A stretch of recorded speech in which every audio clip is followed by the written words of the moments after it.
So I'm Dr. Tyler Rich, because that's official now. He, him. I am a licensed marriage and family therapist. I um, have been practicing for about a decade. I'm in Las Vegas, doing all types of sex therapy stuff. I've only done private practice. I don't know what else. Awesome. Yeah. What kind of clients do It. you see? Is there like a typical clientele you're seeing? So I work with a lot of men with out of control sexual behavior. I kind of have this really interesting dynamic of I'm a certified sex addiction therapist with like ITAP and then also ASAC stuff.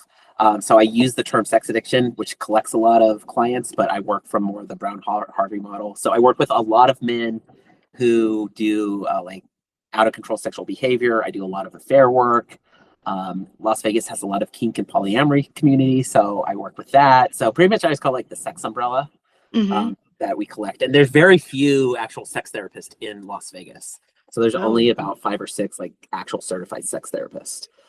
So that keeps me fairly busy. Yeah, I'm sure. And it sounds like you see a bunch of different types of groups, right? And you have like your niche, but a lot of different. Awesome. Well, I'm glad you're there and adding to the amount of people that are in Las Vegas. Definitely need it.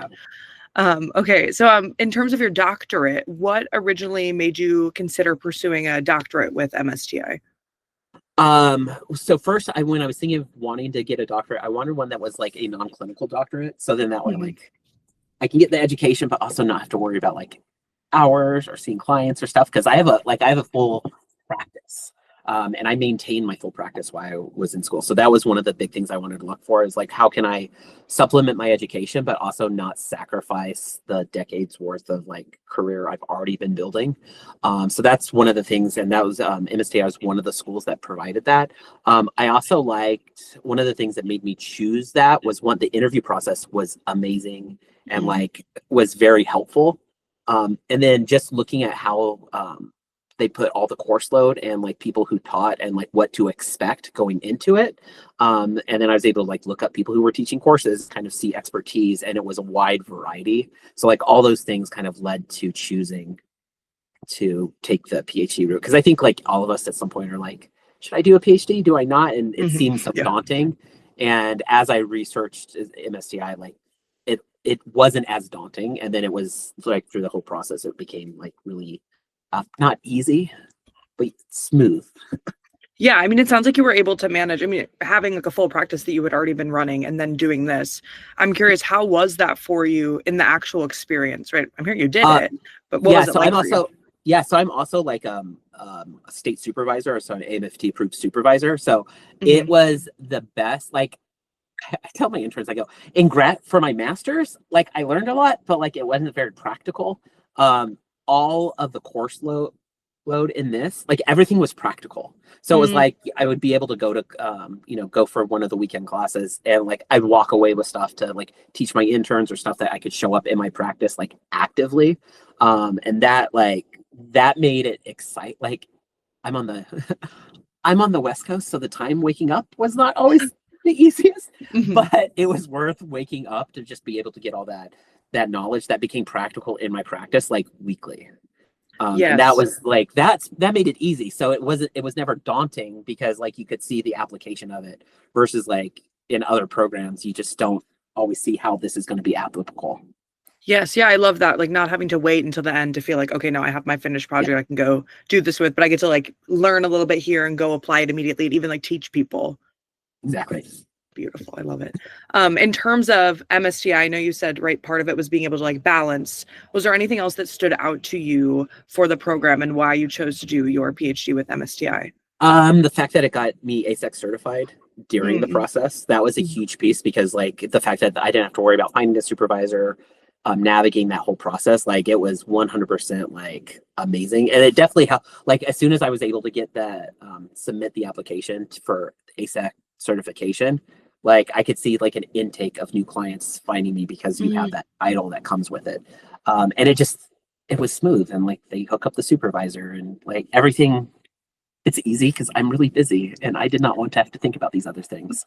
Yeah. So it was like once I made the decision to be in school, everything else was just like show up and do what school requests, and you didn't have to do any extra work. Yeah. So it sounds like the logistics were very accessible for you. Very, very, very accessible. Awesome. And I'm pivot us a little bit. I want to hear about your dissertation or your doctoral project. I'd love to hear what you did during your time at MSTI. My doctoral project. It was a lot of writing. Yeah. So I did a doctoral project. I created a sex positive course curriculum on the treatment of sex addiction. So I really focused on integrating three components of the program. So I in all the research, it points to like a lot of insecure attachment and a lot of poor emotional regulation. So I created a 10-course program that is built on like controlling behavior. So a lot of CBT, a lot of stuff from like Braun Harvey and even Patrick Carnes. And then I implemented a lot of like attachment stuff from like Sue Johnson and the Gottmans to build healthy relationships. And then the last piece that's very uniquely like my voice was developing like what is healthy masculinity, tapping into like some existential like philosophy, some like deeper meaning stuff, and then supplementing then how does all this play a role in the health and the expression of healthy sexuality. So all that's built in. Yeah, it was. Yeah, I love how much you were able to combine. Yeah, I mean, it sounds like a lot, but it sounds like you were able to combine so many different people and ways of thinking, and also like your own kind of philosophy there, which is really amazing.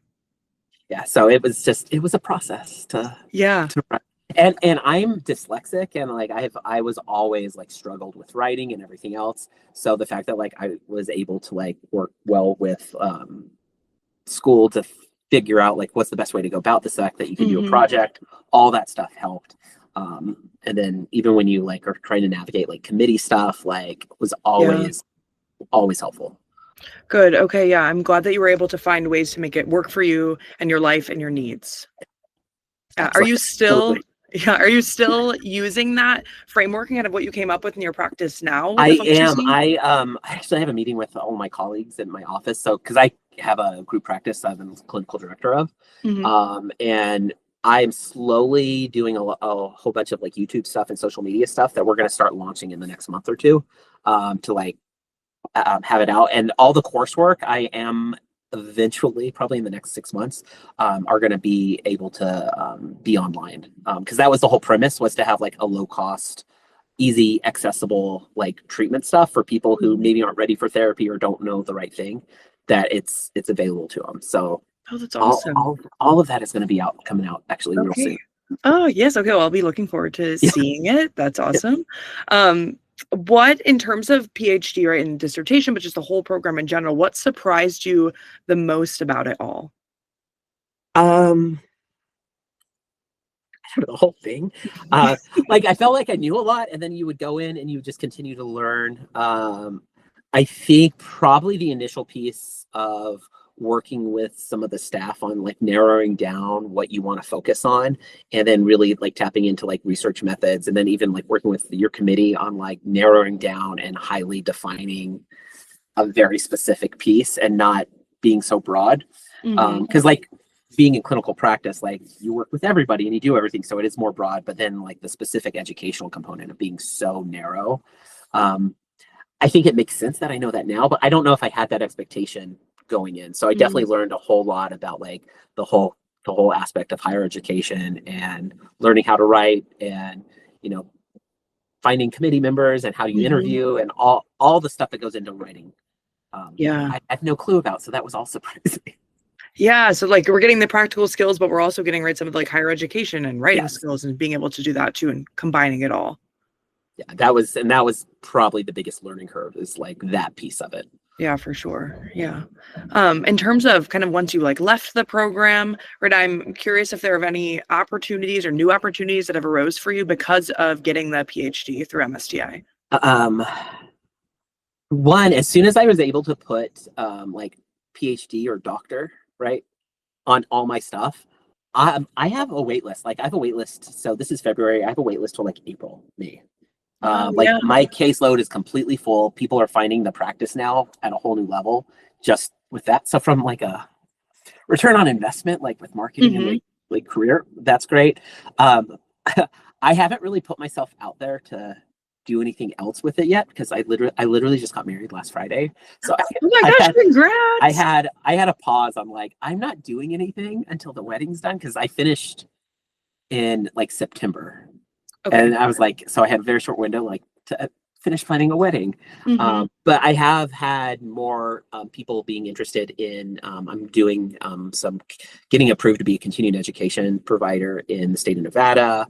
And I've had more people asking to like be put on trainings and stuff, but I haven't actually followed through on anything yet because of it. Because I've been a little busy. Yeah, I mean, you had a whole wedding, so that's understandable. But it sounds like you have some plans for the future, and I'm wondering if there's anything you're particularly excited about in terms of like career, like dreams, along with the PhD. I think I'm a bit of an overachiever. So throughout the dissertation period, as I'm like taking forever to write this thing, the amount of like sticky notes I have on my desktop of potential like book ideals and things I want to do, because that's going to be the next, I think, big professional step is to have a book I would like to publish. And then I really kind of would love to, I want to have like the curriculum I created published and out there. And then I'd love to be able to do like continuing education to like have therapists who don't want to specialize in like out of control sexual behavior stuff that can have a sex positive view of it, because like it's mixed. And a lot of the times, and one of my complaints sometimes with a lot of treatment protocols for like sex addiction stuff is there's no definition of healthy sex or how to like work with it. Like there's just like stop it. And it's like, well, that's a problem. So I want to really kind of be that person who can like be very entry level. Like I don't want to spend a lot of time going in the higher level of it, but like therapists who want just a little bit of training, general public who just want general knowledge. That's kind of where I want to see myself really pushing my career moving forward. Yeah. And I mean, I can even see the connection of how like your dissertation ties into that and how you can kind of use that as a stepping stone that way too. And I'm curious your thoughts on how the PhD program and your dissertation can kind of help influence that and bring you in that direction. Oh, I think the research piece of writing everything gives you the knowledge base to be able to have a nuanced conversation with people who fall like on all the sides. Because anytime you start talking about like sex addiction, out of control sexual behavior, people get very strong opinions about it. So like I found a way to talk to people who have very opposing views on it and be able to navigate a conversation and they feel like I get it. So I think that has come from having such an understanding of the research.